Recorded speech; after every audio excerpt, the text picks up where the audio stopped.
Math mastery hub में आपका स्वागत है।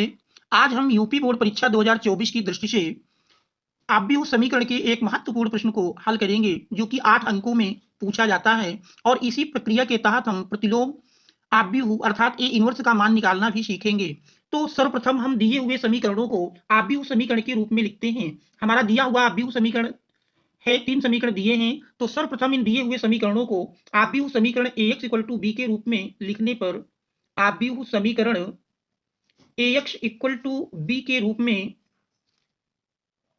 रूप में लिखने पर इसमें हमारा a तीनों समीकरणों में x y z के गुणांकों से निर्मित आव्यूह होता है। पहले समीकरण में x y z के गुणांक क्रमशः 1 1 हैं, तो हमारी पहली पंक्ति बनेंगे। इसी प्रकार दूसरे समीकरण से 1 - 1 1 दूसरी पंक्ति और तीसरे समीकरण से तीसरी पंक्ति बना लेंगे। तो इस प्रकार से हमारा ये आव्यूह a का मान मिल जाएगा। तत्पश्चात x में चर जो होते हैं x y z उन चरों को लिख लेंगे इक्वल टू b। तो b में दिए हुए समीकरणों में राइट हैंड साइड में जो हमारे अचर पद होते हैं उनको लिख लेंगे, तो इससे आव्यूह b का मान मिल जाता है। तत्पश्चात हम शार्डिक a के मान को निकालेंगे अर्थात मॉड a ज्ञात करेंगे और मॉड a के आधार पर निश्चित होगा कि दिया हुआ आव्यूह समीकरण में जो a है वो व्युत्क्रमणीय है कि नहीं। तो मॉड a निकालेंगे। मॉड a पहली पंक्ति को लेकर प्रसार कर दें तो 1 इंटू -1 का गुणा करेंगे 1 मिल जाएगा। -1 इंटू 1 1 प्लस फिर माइनस प्लस माइनस प्लस, इस प्रकार से चिन्हों का क्रम होता है। पहला प्लस फिर माइनस, इसके संगत हमारा -1। इसमें देखिए दूसरा स्तंभ छूट जाएगा, पहली पंक्ति छूट जाएगी। तो 1 इंटू -1 अर्थात -1 माइनस फिर 2 इंटू 1 अर्थात 2 प्लस तीसरे अवयव में देखेंगे 1 इंटू इसके संगत तीसरा स्तंभ छूटेगा, पहली पंक्ति तो 1 into 1 1 minus 2 into -1 -2 minus minus plus हुआ। सरल करते हैं तो सरल करने में 1 - 1 0, तो 1 इंटू 0 -1 इंटू -3 प्लस 1 इंटू 3 सरल कर लेते हैं तो 0 + 3 अर्थात ये हमारा 6 मिल जाएगा। इसके बाद हम ए के सह गुणनखंड से निर्मित आव्यूह को तैयार करेंगे। तो सबसे पहले a11 का मान निकालें। तो a11 की प्रक्रिया है, चिन्ह देखिए इसमें पहले अवयव का प्लस फिर minus plus minus plus minus plus minus plus, इस क्रम से चिन्ह चलेंगे। तो a11 का चिन्ह प्लस होता है और इसके संगत अगर हम देखें तो इसमें पहली पंक्ति पहला स्तंभ छूट जाएगा, तो -1 इंटू -1 अर्थात 1 माइनस फिर 1 इंटू 1 1 1 - 1 देख रहे हैं 0 मिल जाएगा, तो a11 का मान 0। इसी प्रकार हम a12 तो 12 में देख रहे हैं चिन्ह माइनस और इसमें देखेंगे तो इस अवयव के सापेक्ष दूसरा स्तंभ छूटेगा, पहली पंक्ति छूटेगी, तो 1 इंटू -1 अर्थात -1 माइनस 2 इंटू 1 2 सरल कर लेंगे तो -3 में माइनस से गुणा हुआ +3। इसके बाद a13 का मान निकालेंगे तो 13 प्राप्त होगा, चिन्ह इसमें हमारा प्लस है। 13 के सापेक्ष देखें तो हमारा 13 में तीसरा स्तंभ पहली पंक्ति छूटेगी, तो 1 इंटू 1 1 माइनस 2 इंटू -1 अर्थात -2, तो माइनस माइनस ये हमारा प्लस हो गया। तो इस प्रकार से इसका मान 3 मिल जाएगा। इसके बाद 821 निकालेंगे तो 821 का मान अगर देखें तो चिन्ह इसमें हमारा माइनस और इस अवयव के सापेक्ष अगर देखें तो ये हमारी दूसरी पंक्ति छूट जाएगी, पहला स्तंभ छूट जाएगा। तो 1 इंटू -1 अर्थात -1 फिर 1 इंटू 1 1 -1 सरल करेंगे तो -2 में माइनस से गुणा हुआ +2। इसके बाद 822 इसका चिन्ह देख रहे हैं प्लस आता है, तो इसमें हमारा दूसरी पंक्ति और दूसरा स्तंभ छूट जाएगा। तो 1 इंटू -1 अर्थात -1 माइनस फिर 2 इंटू 1 2 सरल करते हैं इस प्रकार से -3। इसके बाद 823 का मान अगर निकालें तो देखिए 823 हमारा मिल जाएगा, चिन्ह इसमें माइनस और इस अवयव के सापेक्ष देखें दूसरी पंक्ति तीसरा स्तंभ छूट जाएगा। तो 1 इंटू 1 अर्थात 1 माइनस 2 इंटू 1 2 सरल करते हैं तो 1 - 2 -1 -1 में माइनस से गुणा होगा तो +1। इसके बाद तीसरी पंक्ति के अवयवों के सह गुणनखंड निकालेंगे।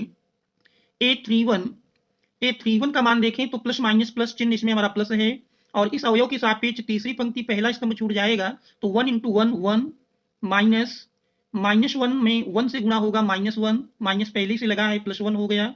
इस प्रकार से इसका मान 2 मिल जाएगा। और अब a32 का मान निकालें तो चिन्ह इसमें हमारा माइनस 32 में देखेंगे तीसरी पंक्ति दूसरा स्तंभ छूट जाएगा, तो 1 इंटू 1 1 माइनस 1 इंटू 1 1, तो 1 - 1 0।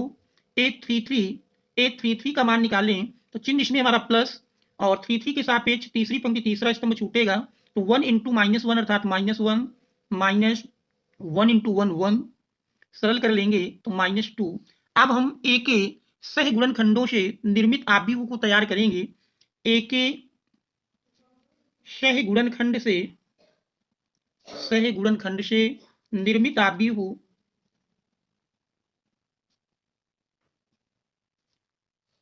मान लीजिए ए के सहगुणनखंड से निर्मित आव्यूह अगर हम लिखें तो ये हमारा बन जाएगा A11, देख रहे हैं 0, फिर 3 3 और 2 -3 1 2 0 -2। तो इस प्रकार से ये ए के सहगुणनखंड से निर्मित आव्यूह मिला। अब हम एडजॉइंट ए निकालेंगे।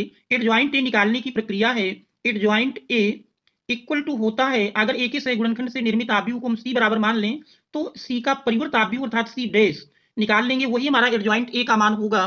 परिवर्त आव्यूह में पंक्ति का स्तंभ में रूपांतर हो जाता है, तो 0 3 3, दूसरी पंक्ति दूसरा स्तंभ बन जाएगी 2 -3 1, और तीसरी पंक्ति तीसरा स्तंभ 2 0 -2। तो ये एक ही सहगुणनखंड से निर्मित आव्यूह का परिवर्त आव्यूह जिसे एडजॉइंट ए नाम दिया गया है। अब इसके बाद हम ए इनवर्स निकालेंगे। तो ए इनवर्स का फार्मूला है, ए इनवर्स इक्वल टू होता है A inverse equal to 1 upon mod A into adjoint A. मान रख दें, मॉड ए मिला था 6 के बराबर 1/6 इंटू एडजॉइंट ए प्राप्त हुआ 0 2 2 3 -3 0 3 1 -2। अब इसके बाद आव्यूह समीकरण की सहायता से हम ए इनवर्स निकालेंगे। आव्यूह समीकरण बना था ax = b, इससे अगर x = लिखें तो x = आ जाएगा a इनवर्स b। तो a इनवर्स और b दोनों का मान रख करके a इनवर्स हमारा है 1/6 इंटू 0 2 2 3 -3 0 3 1 -2, और b का मान है, b देख रहे हैं 6 2 1 था। अब इसको हम आव्यूह के गुणन की सहायता से इसका गुणा कर लेंगे। तो 1/6 गुणा करने का रूल है, इधर से हम पंक्ति को लेकर चलेंगे और इधर से स्तंभ, तो यदि गुणा करें तो 0 × 6 0 × 6 प्लस 2 × 2 प्लस 2 × 1। इसी प्रकार दूसरी पंक्ति का 3 × 6 प्लस -3 × 2 -3 × 2 प्लस 0 × 1। अब तीसरी पंक्ति में 3 × 6 प्लस 1 × 2 -2 × 1।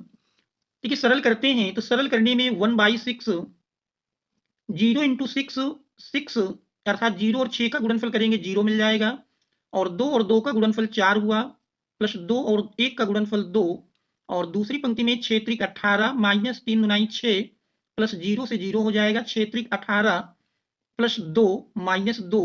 इस प्रकार से सरल करेंगे तो सरल करने पर देख रहे हैं 1/6 4 + 2 6, और 18 से 6 घटा देंगे 12 मिल जाएगा, और ये प्लस माइनस कैंसिल हो गए तो ये हमारा 18 मिलता है।